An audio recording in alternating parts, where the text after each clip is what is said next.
नमस्कार दोस्तों, नेपाल सरकार गिर गई है। नेपाल के प्रधानमंत्री केपी शर्मा ओली को इस्तीफा देने के लिए मजबूर होना पड़ा। विरोध प्रदर्शन इतने बढ़ गए कि प्रधानमंत्री आवास में आग लगा दी गई, संसद में आग लगा दी, पूरी की पूरी संसद आग की लपटों से घिर गया। उनके वित्त मंत्री को प्रदर्शनकारियों ने सड़कों पर दौड़ा कर जूतों से पीटा। इस सब के बीच पूर्व प्रधानमंत्री की पत्नी की भी दुर्भाग्यपूर्ण मृत्यु हो गई जब उनके घर में आग लगा। तो सवाल उठता है, इस गुस्से की वजह क्या ये सोशल मीडिया पे बैन का नतीजा था? तो आंसर है नहीं। इन विरोध प्रदर्शनों के कई कारण थे। आइए इस वीडियो में समझते हैं।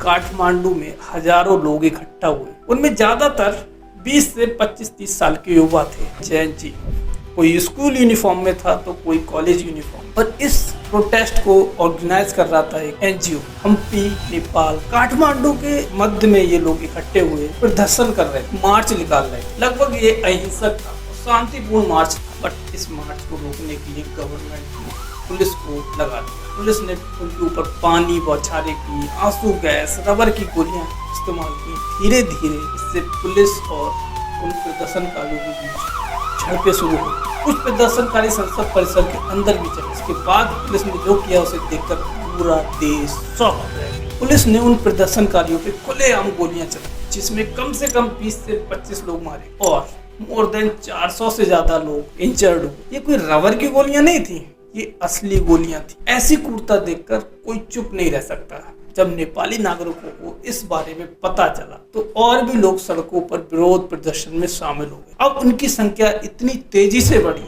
जो सड़कें थी सारी की सारी प्रदर्शनकारियों से भर गई। लोगों को कंट्रोल करने के लिए सरकार ने दोपहर 3:30 बजे कर्फ्यू लगाने की कोशिश की। विरोध प्रदर्शन लगातार बढ़ते गए। काठमांडू के साथ साथ पोखरा, बुटवल, भरतपुर और शहरों में भी विरोध प्रदर्शन हुए। इन विरोध प्रदर्शनों का एक कारण, जिस मुद्दे पे मीडिया, बाकी लोग सबसे ज्यादा डिस्कशन कर रहे हैं, नेपाल में सोशल मीडिया एप्स पर बैन लगाना। खैर, ये एक कारण हो सकता है, लेकिन इसके और भी कई प्रमुख कारण थे, जैसे corruption, government misgovernance, rising unemployment and nepotism. आइए इसके बारे में बाद में बात करेंगे। पहले बात करते हैं सोशल मीडिया इशू को।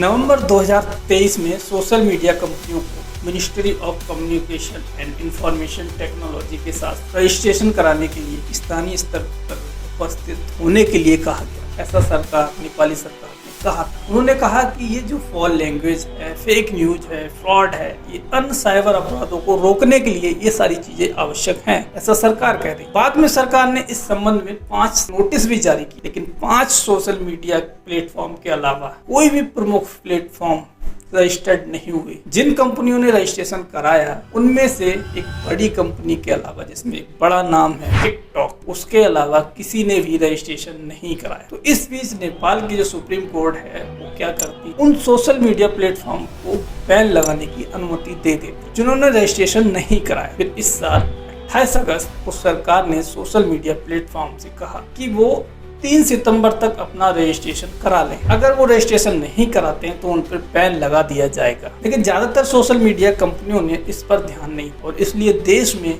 26 सोशल मीडिया प्लेटफॉर्म को बैन लगा दिया। Facebook, Instagram, WhatsApp, YouTube, Snapchat, Twitter, almost every major social media platform सबको बैन कर दिया जाता। सिर्फ टिकटॉक को छोड़। प्रदर्शनकारियों को दावा है कि सरकार ने ऐसा सोशल मीडिया प्लेटफॉर्म में नियंत्रण स्थापित करने के लिए किया। Social media banned by the government, extremely it is against our freedom of speech and they want to control us just like a dictator. सच तो ये है कि सोशल मीडिया पर कई वीडियो वायरल हो रहे थे सरकार में हो रहे करप्शन और नेपोटिज्म, सरकारी मंत्रियों के भाई भतीजावाद, उनकी लग्जरी लाइफ स्टाइल का पर्दाफाश हो रहा। अब ये 2 चीजें हो सकती हैं। सरकार ने कहा कि रजिस्ट्रेशन कराओ, दूसरा ये भी 2024 में जब नेपाल में बेरोजगारी दर 30 से 82% थी, तो आप सोचो कि 5 में से 1 बंदा अनएम्प्लॉय है। वहाँ बहुत कम जॉब है, क्योंकि जॉब क्रिएट ही नहीं हो रही है। वो लोग नौकरी के लिए दूसरे देशों में जा रहे हैं, पलायन करना पड़ता है।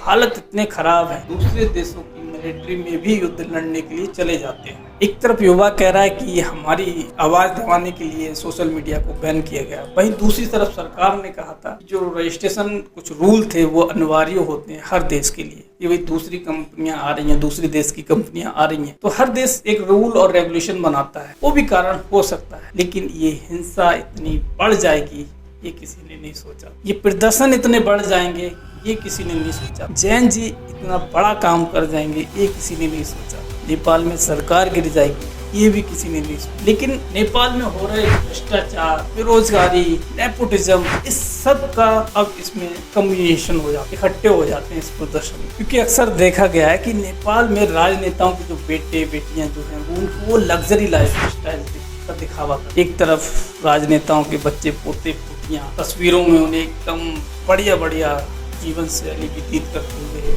विदेशी यात्राएं, महंगी चीज़ों का कलेक्शन दिखाते हुए देख सकते हो कि वो सोशल मीडिया पर दिखाते हैं और उसके बारे में बात भी करते हैं। वहीं दूसरी तरफ लोगों ने अपनी आम जिंदगी का कंपेयर किया, नेपो के ट्रेंडिंग हुआ। बाद में जब सोशल मीडिया ऐप पर बैन लगा तो लोग नेपाली नेटिजन ने टिकटॉक पर ऐसे वीडियो बाढ़ लगा दी, उनको डालना स्टार्ट कर दिया टिकटॉक पर। नेपाली युवाओं द्वारा ये वीडियो एक सिंपल कंपैरिजन दिखाता नेपाली जनता को अपने डेली लाइफ स्टाइल में कितनी समस्याओं का सामना करना पड़ रहा है। वहीं जो नेता हैं उनके बच्चे की life style, luxury life style कैसे जी रहे हैं। हैशटैग नेपो के ट्रेंडिंग होने लगा टिकटॉक। 8 सितंबर को हुए विरोध प्रदर्शनों के कुछ पोस्टरों में इस बात का जिक्र था कि नेताओं के बच्चे विदेश से गुच्ची बैग लाते हैं, बड़ी बड़ी चीजें लाते हैं, आम लोगों के बच्चे तबूतों में लाए जाते हैं। इसमें रूस यूक्रेन युद्ध में मारे गए नेपालियों का जिक्र था। इसके अलावा नेपाल में करप्शन एक बड़ी समस्या है। नेपाल का युवा उन मुट्ठीभर 70 वर्षीय राजनेताओं से निराश है, वे बारी बारी सत्ता में आते हैं। मार्च में इस मुद्दे पर विरोध प्रदर्शन हुए भी थे। कई लोगों ने कहा कि नेपाल का गणतंत्र बनाने का प्रयोग विफल रहा और शायद उसे फिर से राजशाही में बदला जाना चाहिए। लेकिन ये एक ध्यान देने वाली, इतने निराश हो गए कि लोकतंत्र को खत्म करने, राजतंत्र की स्थापना के बारे में सोचने लगे। दोस्तों 2008 से पहले नेपाल एक राजतंत्र था। राज्य का मुखिया नागरिकों द्वारा चुना गया कोई व्यक्ति नहीं होता था, बल्कि एक राजा होता। उनके अंतिम शासक जो थे वो ज्ञानेंद्र थे। डेमोक्रेसी रेवोल्यूशन ऑफ 2026 और वर्षों से चल रहे माओवादी विरोध को समाप्त 28 मई 2008 को राजशाही आधिकारिक तौर पर समाप्त कर नेपाल एक संघीय लोकतांत्रिक गणराज्य बना। We believe that all of us will work hard together to make the dream of new Nepal.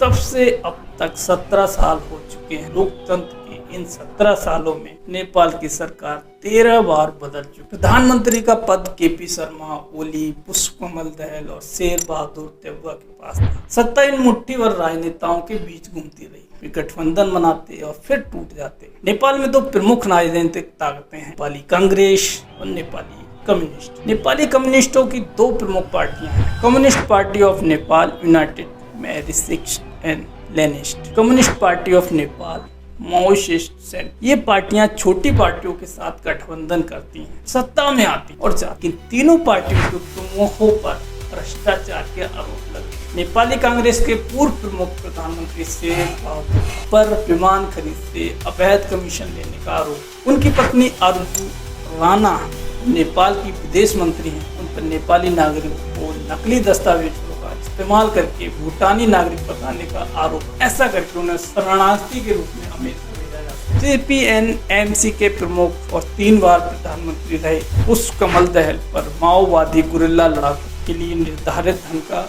दुरुपयोग करने का आरोप और अरबों रुपयों की चोरी। CPN-UML के प्रमुख और हाल ही के प्रधानमंत्री केपी शर्मा ओली पर नेपाल के सर्वोच्च न्यायालय के एक आदेश का उल्लंघन करने के लिए भ्रष्टाचार के एक मामले में जांच चल। एक चाय बागान को व्यावसायिक भूखंड में बदलने के लिए। इसी तरह 3 अन्य पूर्व प्रधानमंत्रियों पर सरकारी जमीन निजी संपत्तियों का बेचने का आरोप। 2006 से ये प्रथा चली आ रही। किसी भी नैतिकगत फैसले के लिए किसी राजनेता के खिलाफ कोई जांच नहीं की जा सकती। इससे भ्रष्ट राजनेताओं को उनके कार्यों के लिए छूट मिल जाती है, जिससे और भी भ्रष्टाचार बढ़ता है। दोस्तों सोचिए, इनइक्वालिटी, अनएम्प्लॉयमेंट, करप्शन और नेपोटिज्म के बीच अगर सरकार सरकार सोशल मीडिया पर बैन लगाती तो लोगों का गुस्सा और उनकी हताशा चरम पर पहुंच और इस बैन के बाद ये पूरी तरह से फूट पड़ा। सभी प्रमुख सोशल मीडिया ऐप पर प्रतिबंध लगाने से नेपाल में रोजगार के जो बचे कुछ संसाधन थे वो भी खतरे में पड़ गए। नेपाल की अर्थव्यवस्था में पर्यटन महत्वपूर्ण भूमिका रही। ये आउटरीच और बुकिंग के लिए सोशल मीडिया पर बहुत अधिक निर्भर करता है। इस बैन ने पर्यटन उद्योग को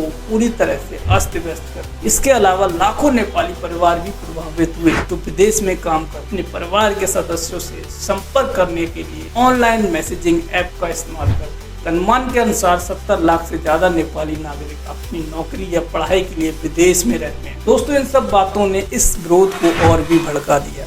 फिर जब लोग शांतिपूर्ण तरीके से विरोध करने के लिए सड़कों पर उतरे तो नेपाली सरकार ने एक तानाशाही सरकार की तरह फीडबैक लोगों को विरोध प्रदर्शन नहीं करने दिया, पुलिस को तैनात कर और उन पर गोलियां चलाई गई। अपने बैन का बचाव करने के लिए सरकार ने उसी पुराने राष्ट्रवाद का सहारा लिया। उसका इस्तेमाल अक्सर सरकारें अपने खिलाफ आलोचनाओं को दबाने के लिए करती। प्रधानमंत्री ने कहा कि हम अहंकार के आगे नहीं झुकेंगे, राष्ट्रीय हित के विपरीत कुछ भी स्वीकार नहीं करेंगे। लेकिन लास्ट में सरकार को प्रदर्शनकारियों के आगे झुकना पड़ा। सबसे पहले गृह मंत्री ने नैतिक आधार पर इस्तीफा दिया। सोशल मीडिया एप्स पर हुए अपने बैन को हटा लिया गया, लेकिन प्रदर्शनकारी अभी भी शांत नहीं हुए। प्रधानमंत्री और राष्ट्रपति के आवासों में आग लगा दी गई। यहाँ तक कि विपक्षी पार्टी के नेता जो थे उनके आवास को भी आग लगा दी गई। सेना को हेलीकॉप्टरों का इस्तेमाल करना पड़ा मंत्रियों और अधिकारियों को वहां से निकालने के लिए। आखिरकार 9 सितंबर को दोपहर लगभग 2 बजे प्रधानमंत्री केपी शर्मा ओली ने इस्तीफा दे दिया। करप्शन, अनएम्प्लॉयमेंट और नेपोटिज्म जैसे असली मुद्दों को नजरअंदाज किया जाता है। सभी सरकारों के लिए एक सबक है। उन्हीं लोगों को जरूरतों को इतना नजरअंदाज नहीं करना चाहिए कि हालात इतने बिगड़ जाएं। कि अगर हालात इतने बिगड़ जाएं तो जो देश की कानून व्यवस्था है उसको पटरी पर लौटने में बड़ी मुश्किल होती है। फिलहाल अभी सुशीला गार्गी को नेपाल का अंतरिम प्रधानमंत्री बनाया गया है। अब आने वाले टाइम में क्या होता है नेपाल का भविष्य, क्या करप्शन, नेपोटिज्म और अनएम्प्लॉयमेंट से सुधार होगा, उनको राहत मिलेगी? चैन जी ने जो किया वो सही था या इतने हिंसक प्रदर्शन करना अनिवार्य था? दो पहलू हैं। अगर चैन जी की बात मानी जाए, सोशल मीडिया ऐप्स पर बैन किया उनके लोगों की आवाज दबाने के लिए, जो उनके वीडियोस आ रहे थे बाहर, उनके नेपोटिज्म के खिलाफ, मंत्रियों के खिलाफ, उनकी लाइफ स्टाइल दिखाई जा रही थी, वहीं एक आम आदमी की जिंदगी दिखाई जा रही थी। तो अगर इस बात पे गौर किया जाए तो सोशल मीडिया पे बैन करना गलत था। लेकिन वही अगर हम सरकार के नजरिए से देखें, कोई भी कंपनी या कोई भी सोशल मीडिया एप्स जो विदेशी है और वो यहाँ आके अपने दूसरे देश में कोई काम करना चाहती है और सरकार की रूल एंड रेगुलेशन होती, उसको अगर वो ना माने, उस तरह से रजिस्ट्रेशन ना कराए, तो सरकार को उस पर एक्शन लेने का भी हक होता है। इसमें दोनों बातें हैं, सरकार ने सही भी किया और सरकार ने गलत भी किया। अब ये तो वहाँ की जनता बता सकती है, वहाँ के नेता बता सकते हैं कि असल में लड़ाई किस चीज़ की थी। आप भी जरूर सोचिएगा।